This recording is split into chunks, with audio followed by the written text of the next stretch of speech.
ወልፍጋንግ ሎትስ ስሙ ነው። ከቲያትር ዳይሬክተር አባትና ከተዋናይት እናት ለአውሮፓውያን አቆጣጠር ጥር 6 1921 ዓ.ም በሜንሃም ጀርመን ተወለደ። በ10 ዓመቱ እናትና አባቱ ጉልቻቸውን አፈረሱ። ለአውሮፓውያን አቆጣጠር በ1933 የጀርመን ፖለቲካ ሲለወጥ የእርሱ ሕይወትም አብሮ ተለወጠ። አዶልፍ ሂትለርና ግብረ አበሮቹ ስልጣን ሲይዙ የሎትስ እናት ሀገር ለቃ ወደ ፍልስጤም ተሰደደች። በዚህ ጊዜ ወልፍጋንግ ገና 12 ዓመቱ ነበር። እናቱ ትወናዋን ቀጥላለች። እርሱ ደግሞ በታዳጊነቱ ጥሩ ግሮ መብላት ጀመረ። በ15 ዓመቱ ጎበዝ ፈረስ ጋላቢ ሆነ። በልጅነቱ ብዙ ነገር ያየው ሎትስ ፖለቲካንና ትጥቅን በማንኪያ መቅመስ ጀመረ። ሃጋናህ እየተባለ የሚጠራውን ህቡ አይሁዳዊ አደረጃጀት በመቀላቀል ለድርጅቱ ተሽከርካሪዎች ሽፋን የመስጠት ሥራን ሰርቷል። ያኔ ሙሉ ፍልስጤም በብሪታንያ ቁጥጥር ስር ነበረች። ለአውሮፓውያን አቆጣጠር በ1939 የፈነዳው የሁለተኛው የዓለም ጦርነት ደግሞ ለእርሱ መልካም ዕድል ይዞ መጣ። ዕብራይስጥን የሚያወራው በጀርመን ቋንቋ አፍ የፈታው እንግሊዝኛን የሚያወራባት በአረብኛ የሚግባባው ሎትስ ከእንግሊዝ ጦር ጋር የሚሰራበት ዕድል ተፈጠረ። ወዶ ገብ ሆኖ ሲገባ በግብፅ ግንባር ተመደበ። በግብፅ ዋና ሥራው የነበረው የተማረኩ የሂትለር ወታደሮች በሚመረመሩበት ወይም በሚጠየቁበት ጊዜ ማስተርጎም ነበር። ጦርነቱ ሲያልቅ ወደ መጣበት ፍልስጤም ተመለሰ። ሃጋናህ ለተባለው ቡድን በሚስጥር መሳሪያ ማስገባት ደግሞ ቀጣይ ተግባሩ ሆነ። እንዲሆኖ ግን ብዙም አልቆየም።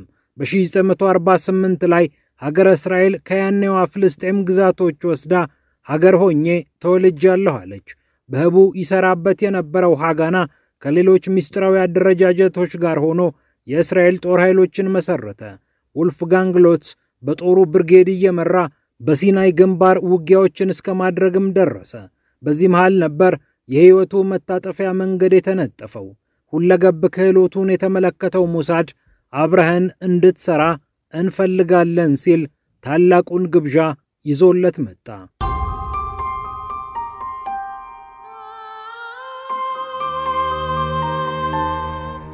ሞሳድ በወታደራዊ አቅም እየጠነከረች ያለችው ግብፅ አሳስበዋለች። በገማል አብደል ናስር ዘመን ከሶቪየት ህብረት የሚመጡት ሚሳኤሎች ቁጥር እየጨመረ ይገኛል። ከምንም በላይ የጀርመን ሳይንቲስቶች ካይሮን የሀገር በቀል ሮኬት ባለቤት ለማድረግ እየሰሩ ነው የሚለው ወሬ በሰፊው ተናፍሷል። እነዚህን ጫፎች ይዞ ግብፅ ምን አላት የላትም የሚለውን መረጃ ከምንጩ ጨልፎ የሚያመጣ ሰላይ ክፉኛ ተፈልጓል። ከእንግሊዞች ጋር ግብፅ የነበረው በስዊዝ ካናል ግንባር የተዋጋው ወልፍጋንግ ሎትስ ጥሩ ውጩ ሆኗል።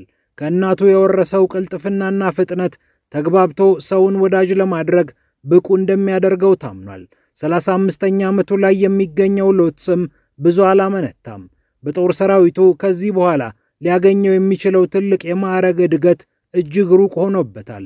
ይህኛው መንገድ ግን በአቋራጭ የፈለገበት ስፍራ ላይ ያደርሰዋል። ሞሳድ አዲሱን ሰላይ ማዘጋጀት ጀመረ። አዲስ ድርሰትም ተጻፈ። ሎትስ በአዲሱ ድርሰት መሰረት እስራኤላዊ ሳይሆን ጀርመናዊ ገጸ ባህሪን ይጫወታል። በጀርመን ፈረስ የሚጋልብና የሚያሻሽጥ ነጋዴ እንደሆነ ራሱን ያቀርባል። ለዚህም ሲባል ወደ በርሊን ጉዞ አደረገ። ሎትስ በዚህ መሃል የግብፅን ታሪክ፣ ፖለቲካና ማህበረሰብ እያጠና ቆየ። ለአንድ ዓመት ያህል እዚህም እዚያም ካለ በኋላና አሳማኙን ታሪክ ከገነባ በኋላ እንደ አውሮፓውያን አቆጣጠር በ1960 መጨረሻ ወደ ግብፅ ተላከ።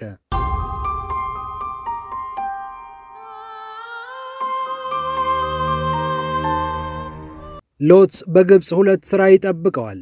የመጀመሪያው ተግባር የግብፅን የጦር መሳሪያ አይነቶች አጠቃቀም፣ አቀማመጥና ብዛት በተመለከተ መረጃ ማቀበል ነው። ሁለተኛው ደግሞ ለካይሮ የሮኬት ኢንዱስትሪ ሊገነቡ ይችላሉ ተብለው የሚጠረጠሩ የጀርመን ሳይንቲስቶችን አድራሻ በማጥናት ለሞሳድ ማስረከብ ይሆናል። በእርግጥም ሞሳዶች ትክክል ነበሩ። ወልፍጋንግ ሎትስ ካይሮንና ልሂቋን ተላመደ። እባብ ለመደ ተብሎ በኪስ ባይያዝም ማን እንደመጣባቸው ያላወቁት ፈርዖኖቹ ሎትስን በኪሳቸውም በልባቸውም ያዙት። ፈረስ ነጋዴው በግብፅ ፈረስ መሸጥ ጀመረ። የፈረስ መጋለቢያ ስፍራ መገንባትንም ተያያዘው። የግብጽ ፖሊስ አዛዥ የሆነው ዩሱፍ አሊ ጋሩብ አብሮ አደግ ጓደኛው እስኪመስል ድረስ ተቀራረቡ። የግብጽ ቁልፍ ወታደራዊ ተቋማትን የሚያስጠብቁት ኮሎኔል ሞሆሴ ከእርሱ ቤት አይጠፉም። እንኳን ሰላይ ነው ተብሎ ሊጠረጠር እነዚህ ምዕራብ ጀርመኖች እንዳይሰልሉህ ተብሎ ሚስጥር የሚነገረው ሰው ሆነ። የጋማል አብደል ናስር የቅርብ አማካሪ ሁሴን አልሺፋ እባክህ ወዳጄ ጠንቀቅ በል ብለው ስለዚህ ጉዳይ መክረውታል። ሎትስ ሀገሪቱ ሚግ ጀቶቿን የምታስቀምጥባቸውን ቀጠናዎች በግላጭ የሚጎበኝና ፎቶግራፍ የሚያነሳ ሰው ሆነ። የትኛውም ቦታ ላይ የትኛውንም ወታደራዊ ተቋም እየጎበኘ ሲመላለስ ሰዎች እንኳን ቢይዙት ከፈለጋችሁ የፖሊስ አዛዡ ጋር ደውሉ በማለት ራሱን የሚያስለቅቅ ሰው ሆነ። ሻምፓኝ እየተራጨ የሬዲዮ ማሰራጫ ወይም ትራንስሚተር ቤቱ አስቀምጦ ሞሳድን በመረጃ የሚያጠግብ ሰው ለመሆን በቃ። በግብጽ የሚገኙ የጀርመን ሳይንቲስቶችን ስም ዝርዝር በማግኘትም ለእያንዳንዳቸው ደብዳቤ በመጻፍ ማስፈራራት ያዘ። የባለቤታቸውንና የልጆቻቸውን ስም በደብዳቤው ላይ በመጥቀስ ማስፈራሪያው የምር እንደሆነ አሳየ። በዚህ መሃል ቴልአቪቭ ፈነደቀች።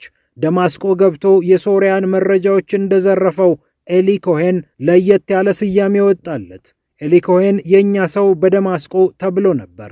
እርሱ ደግሞ የቴልአቪቭ አይን በካይሮ ተባለ። ይሁንና ነገሮች እንዲህ በአልጋ አልቀጠሉም። እንደ አውሮፓውያን አቆጣጠር በ1964 ላይ የናስር መንግስት ከሶቪየቶች ግፊት ደረሰበት። በርካታ የጦር መሳሪያዎችን የምትሰጠው ሶቪየት ከምዕራብ ጀርመን የመጡ ሰዎች ግብጽን ሞልተዋት ስለነበር እነዚህ ሰዎች ምስራቅ ጀርመንን እና ሶቪየትን እየሰለሉ ነው የሚል ክስ ነው ያቀረበችው። ካይሮም ሞስኮን ለማረጋጋት ሰዎቹን ጠራርጋ እስር ቤት አስገባች። ከነዚህ ሰዎች ስም ዝርዝር ውስጥ ደግሞ የወልፍጋንግ ሎትስ ስም ከባለቤቱና ከማቾቹ ጋር ተዳመረ። በግብጾች እጅ እንደገባ ያወቀው ሎትስ እስራኤልነቱን ደብቆ የጀርመን ሰላይነቱን ነገራቸው። የዕድሜ ልክ እስራትና ጉልበት ስራም ተፈረደበት። 4 ዓመት ባልሞላ ጊዜ ውስጥ ግን ግብጽና እስራኤል እስረኛ ሲለዋወጡ እርሱ ለመፈታት በቅቶ ሀገሩ እስራኤል ገባ። በ6ቱ ቀን ጦርነት የእርሱ መረጃዎች አይሁዳዊቷን ሀገር ጠቅመዋታልና ቴልአቪቭ ሁልጊዜም አይኗን ታስታውሰዋል።